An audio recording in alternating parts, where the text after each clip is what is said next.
breaking Trace and Lydia Bates involved in scary car accident.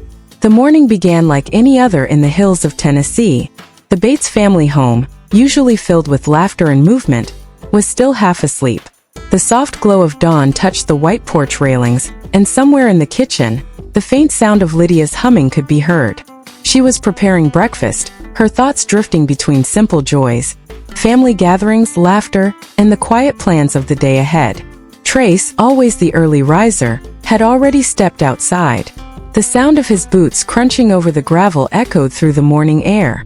He was calm, peaceful, unaware that this day would etch itself into the family's memory forever. Lydia joined him soon, her hair flowing in the light breeze, her face calm, her smile soft and easy. They had planned a short trip, a quiet drive to the countryside to spend some time away from the familiar chaos of their big family. The car stood waiting under a line of tall trees, leaves gently falling as if nature itself wanted to say something unspoken. As they drove away, the morning sun began to rise behind them. Light spilled through the windshield, bathing their faces in warmth. Lydia rested her hand on Trace's arm, and they shared that simple, wordless peace that only two people deeply connected can feel. The road ahead was quiet, miles of open space, rolling hills and golden fields that stretched endlessly. The radio played softly, a tune from an old record they both loved. Lydia hummed along, sometimes laughing at Trace's off-key singing. The air was full of life, full of little moments that would soon turn into memories far heavier than anyone could imagine. Back at home, the rest of the Bates family moved through the morning unaware. Kelly Joe arranging breakfast, Gil reading his Bible by the window, some of the younger kids playing outside. It was just another day in a family used to finding beauty in ordinary moments. But life often shifts without warning. The calmest hours can hide the loudest storms, and that peaceful morning was only the silence before everything changed. Somewhere along that quiet road, Lydia leaned back, closing her eyes for just a moment. Trace smiled, focusing on the turns ahead, the same road they had driven many times before. The hum of the tires against the asphalt was steady, comforting. Then, far ahead, a single moment of distraction, a flash of light, a sudden screech of brakes, and the sound of everything shattering into stillness. What followed would forever redefine what the Bates family meant by faith, love, and holding on to hope. The sun had climbed higher now, casting long streaks of gold across the winding Tennessee highway. The sky was clear, calm, too calm for what was about to unfold. Trace's truck moved steadily through the countryside, the soft hum of the engine blending with the morning breeze. Inside, Lydia sat quietly, her eyes following the passing fields, her heart light and full of small dreams. They had talked about everything that morning: future plans, faith, family, and how life had a way of surprising them in the gentlest ways. Lydia had laughed when Trace told her about one of the younger Bates boys trying to cook breakfast. It was all so ordinary, so beautiful in its simplicity. But sometimes, life doesn't warn you when it's about to break. A few miles ahead, a small curve twisted through the road, one that locals knew well, but one that could turn deadly if fate decided to look away for just a second. As Trace guided the truck toward it, a sound pierced the air, the sudden sharp honk of another vehicle swerving too fast around the bend. In that split second, time seemed to shatter. Trace's hands gripped the wheel. Lydia's breath caught in her throat. The screech of tires tore through the quiet morning. Rubber burning, glass trembling, metal twisting against metal. The truck spun once, twice, crashing against the guardrail, then rolling down a small embankment beside the road. The world turned upside down, a blur of color, sound, and silence.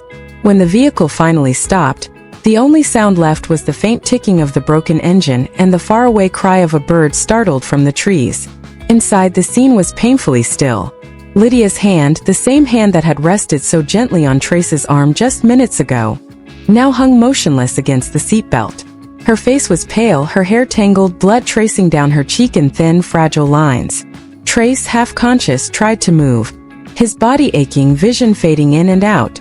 He reached out weakly toward Lydia, whispering her name, but the sound barely made it past his lips. The smell of gasoline filled the air. Smoke began to rise from the hood. Moments later, the first car to stop was driven by an elderly couple on their way to church. The woman gasped as she saw the overturned vehicle, the shattered glass reflecting sunlight like tiny fragments of tragedy. Within minutes, sirens began to echo through the valley. That unmistakable cry of urgency that always means someone's world has just been changed forever. At the Bates home, no one knew yet. The clock ticked gently in the kitchen, the younger children's laughter floating through the air. Kelly Jo poured another cup of coffee, humming quietly, completely unaware that miles away, her son and daughter-in-law were fighting to hold on to life. On the roadside, paramedics arrived, voices firm but hearts heavy. 2 occupants, 1 male, 1 female, someone called out. Trace's pulse was weak but steady. Lydia's was faint, slipping like a whisper between the seconds. The world that had been so bright, so peaceful just moments before, now stood still. The calm replaced by chaos, the laughter replaced by fear. And as the ambulance doors closed, carrying them toward the hospital, the road lay silent again. Only the crushed metal, the broken glass, and the faint trail of blood told the story of what had just been lost, and what might never be the same again. Back at the Bates family home, the late morning sun had filled every corner of the house with light. It was one of those rare peaceful hours when everyone seemed to be in their own little world. Kelly Jo was folding laundry, Gil was outside checking on the garden, and the younger kids were laughing over something silly in the living room. It was ordinary. It was perfect. And that's exactly how tragedy loves to arrive. In the middle of peace. The phone rang. Once, twice, then again. Kelly Jo wiped her hands and picked it up, still smiling, still calm. But the voice on the other end wasn't familiar. It was official, measured, trembling with something that instantly made her heart freeze. "Ma'am, there's been an accident." Her hands went cold. The room around her seemed to blur. She didn't even need to hear the names. Her soul already knew. It was Lydia. It was Trace. A sound escaped her. Half scream, half silence. The kind of sound only a mother makes when her heart realizes something is horribly wrong. Gil rushed inside, confusion on his face turning to horror as he saw her drop the phone. The children stopped laughing. The house that had been so full of warmth just seconds ago now felt hollow, suffocating, unreal. Gil picked up the phone, his voice steady but shaking. He listened, nodded, and then whispered something that made everyone stop moving. Within moments, the house was in motion. Shoes thrown on, jackets grabbed, car doors slamming shut. No one spoke. There were no words that could fill that kind of fear. The drive to the hospital was endless.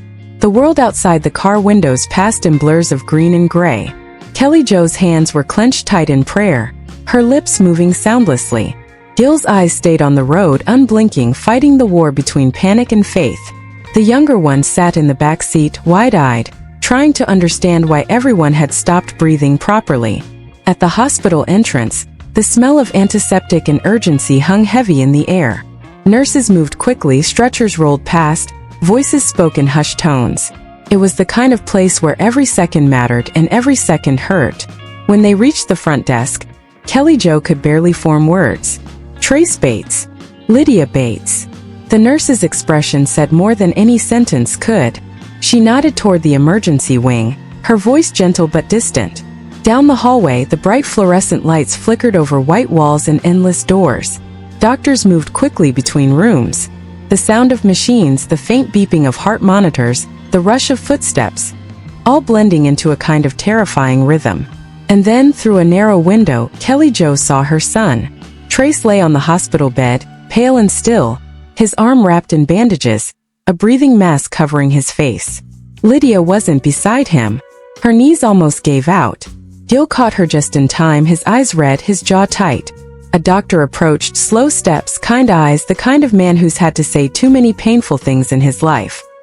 He spoke softly, but the words hit like thunder. Trace was alive. Lydia was critical. Somewhere in that sterile hallway, the Bates family fell silent. Gil bowed his head.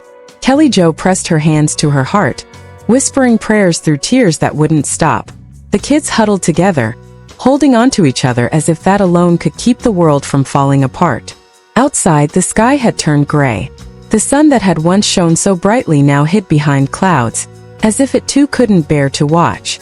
Inside that hospital, time stood still, marked only by the sound of monitors, the rhythm of breaths, and the unspoken hope that maybe somehow God was still listening.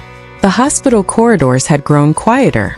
Hours had passed, but for the Bates family, time had lost its meaning. Every tick of the clock felt like an ache, every minute heavier than the last. The once bright morning had melted into a dull gray afternoon, and the sky outside pressed low against the windows as if it, too, carried the weight of their prayers. Lydia lay inside the intensive care unit, still fragile, surrounded by machines that whispered the fragile rhythm of survival. Tubes and monitors blinked softly in the dim light. Each beep was both a comfort and a terror. Trace, though battered and broken, had regained consciousness briefly, his eyes flickering open only to close again under the weight of pain and confusion. He didn't yet know the full truth of how bad it was. Outside her room the family waited, gathered close, hands intertwined, faith trembling between hope and heartbreak.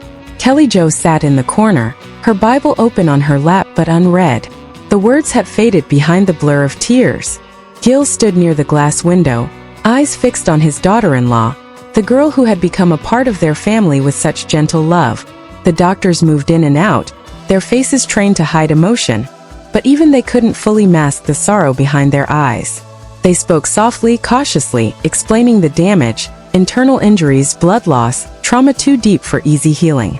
Every time a doctor entered the hallway, every time a curtain moved, every time a machine beeped differently, hearts jumped.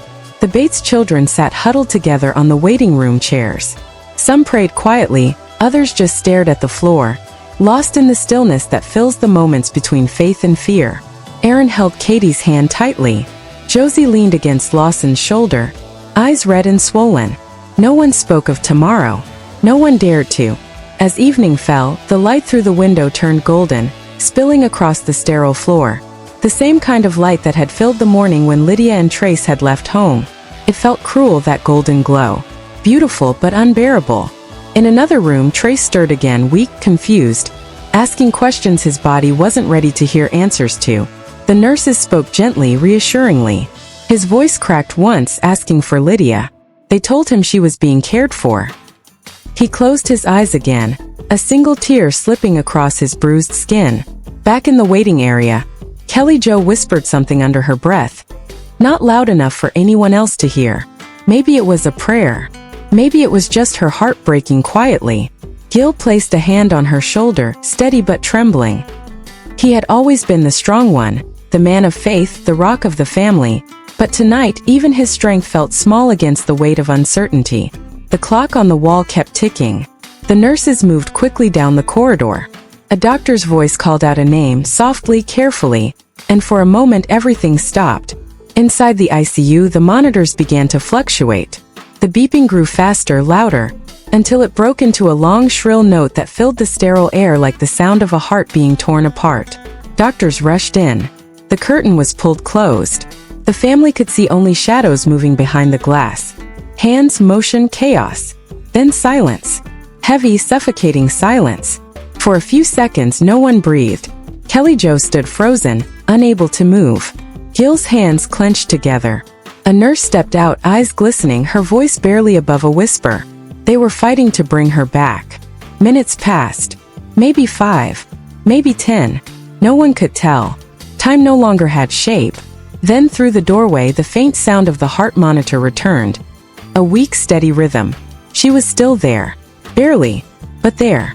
Kelly Jo broke down, her face buried in her hands. The others wept silently. The hallway filled with a strange kind of gratitude. The kind that lives in the space between tragedy and miracle. Outside, night had finally arrived. The stars hung quietly above the city, distant but watching, as if heaven itself was holding its breath, waiting to see if love, faith, and prayer could still win this fight. The night inside the hospital stretched endlessly.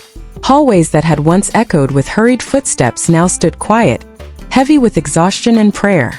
The Bates family remained gathered, eyes red, hearts bruised, holding on to the thin thread of hope that refused to break. Trace was awake now. His body was weak, his voice barely a whisper, but his mind was clear. The doctors had told him the truth, gently, carefully, the kind of truth that no heart is ever ready to receive. Lydia was still alive, but her body was fading. The damage was too much. The machines were keeping her here, not her strength. He didn't speak. He didn't cry. He just lay still, staring at the ceiling, remembering her laughter, her voice, her smile that always seemed to bring light into every room.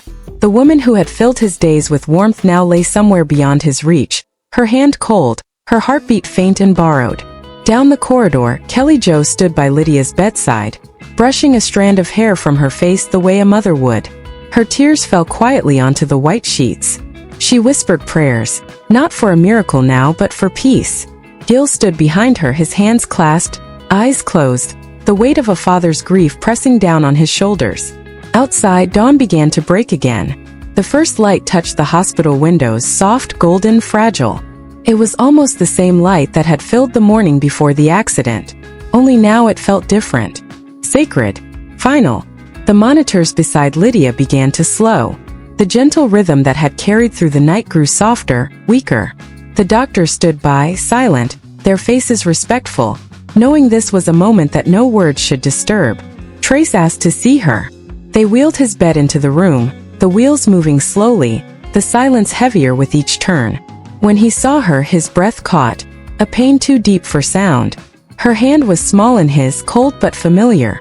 He closed his eyes, and for a moment everything else disappeared, the noise, the machines, the people. There was only her. The last light of morning fell across her face. Her chest rose once softly, then stilled. The monitor drew a final line.